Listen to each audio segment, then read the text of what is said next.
Yo, what is up everybody? I'm back with a new What If. This being What If Naruto is the reincarnation of Avos. Now, if you don't know who Avos is, he's basically from Mount Gakuen. It's a really good anime. I recently did a video on it saying why you should watch it. So if you want to go see that video, go ahead and check it out or whatnot. Yeah, it's a good anime. Go watch it. Without further ado, let's get into this part. Naruto's always been treated different. Different from the others.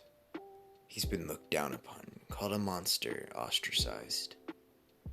All the way up until the age of 4, he was just a normal child.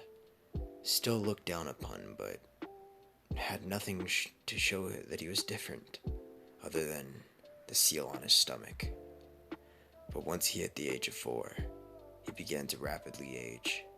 He began to, what seems to be, develop a body like none other, hardening itself, growing at an exponential rate, his intellect showing, and becoming a genius. He had small fragments of his memory pop back into his head.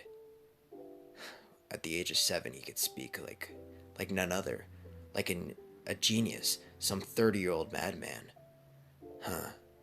So it seems I had a past life that wasn't in this world, 7-year-old Naruto would state. He has the physical body of a 13-year-old at this point. Everyone's astonished. He even got into altercations multiple times with what would be the Jonin. You little runt. Someone has to be feeding you steroids or something. This isn't physically possible for this to happen. Lord Orochimaru, when he was still on our side, couldn't even do this. I bet you he couldn't do it now, even with his inhumane experiments. Naruto looks over. Maybe if you guys weren't so low in intelligence, you would understand that your feeble placement is there for a reason. What? What are you dare saying? I don't have all my memories back, but I'll say one thing. This Naruto fellow you talk about, that's me, right? Yes. I also have another name. Avos Volagard. That's me. The Demon Lord. The true Demon Lord. They look at him. Demon Lord? Kid, what have you been smoking? I don't know what you're on, but it seems you've gotten a little delusional. Maybe you've been hit on the head too many times. Yes, maybe that's true. Except the only difference is, I've never been hit. No one's ever touched me. I've never let that happen. They all look at him. You're pretty cocky, runt, as one of them tries to rush towards Naruto. Naruto just says, stop, and beg. They immediately stop, and they're frozen in their tracks, the word binding, dropping them to their knees. Now beg. I can't force you to do that, but I bet you'll want to. And why would I do that? Just because you've got me here doesn't mean I'll do what you want. You'll soon find out that I'm not as merciful as the others. The fact that you've been trying to hunt me down for the past year has become a thorn in my side. So let me dispose of you. As he walks over to one of the Jonin, the other's frozen. He picks him up by his throat and then suddenly just breaks his neck. Then he incinerates the rest of the body. Suddenly a drop of blood drops from his finger, reviving him. An all too familiar thing to him. It seems I do this quite often. As he picks him up again, the man frozen in fear. What did you just do to me? How am I still alive? As the others can't even speak at this point in time since he's told them not to. It's simple. I can bring back the dead. Now grovel at my feet, otherwise you're dead again. The man begins to grovel, not wanting to experience the pain of death again. Naruto releases the men from his spell, letting them run in fear. I don't know if I'm Avos or Naruto, but it doesn't matter. At least in my mind, I'm one and the same. As he walks into school, he seems to notice a lot different changing feelings. They saw him as weird beforehand, barely even talking to him. After all, he really had just a cocky persona going on. But now, it's even worse. They won't even dare look at him. After all, they're scared of him. After what they heard, and even the witnesses saw, they can't handle it. There was only one witness, and the witness ran away in so much shock they had to be admitted into a psych ward just from seeing someone else die. Naruto, hearing this, just says, or thinks to himself, huh, what a weakling. Seeing someone else die causes you to have to do that. I've been through many decades of war, probably thousands of years of war. I've never once thought that. Even off of my first kill, I liked it. The only difference was I grew bored of killing, and that's why I wanted some peace. I still want peace, but it seems this world won't bring it to me. What a shame. Maybe in my next life I'll be reincarnated back into that world, where I can see that hero once again.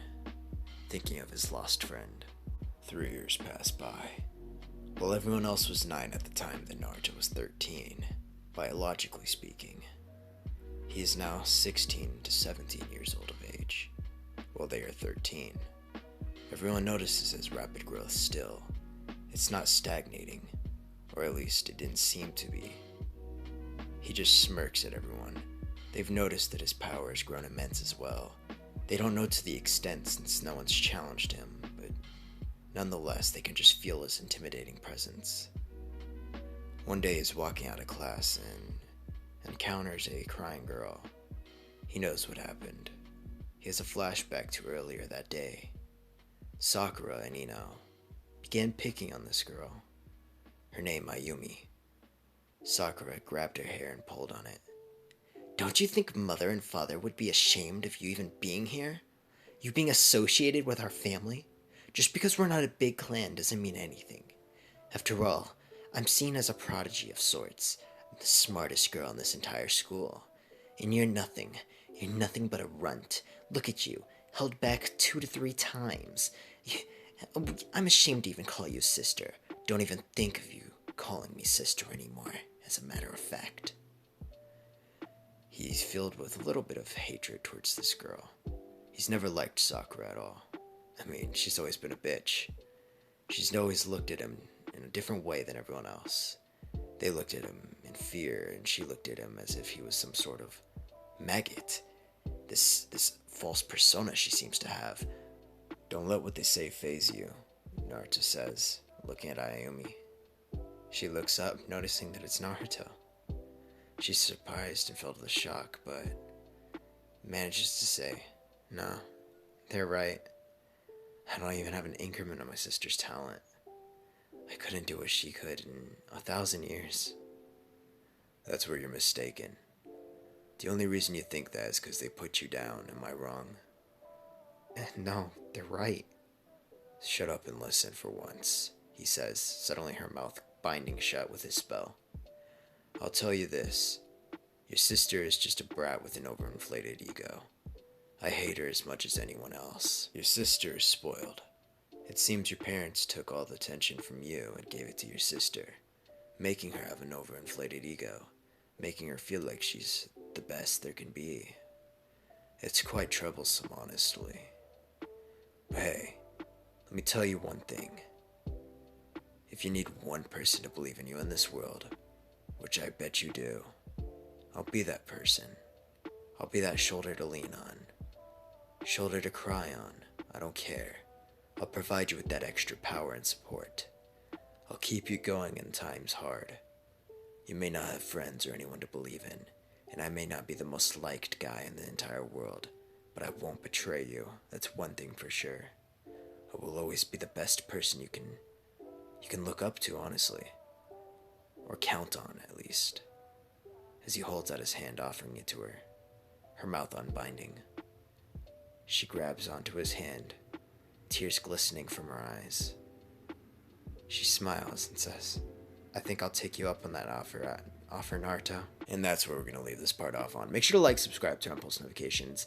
Yep, I have not canceled any of the other series yet, but I think I'll continue on with them. I just wanted to get this one out since, this is a primarily Naruto-based channel. So yeah, I'm out.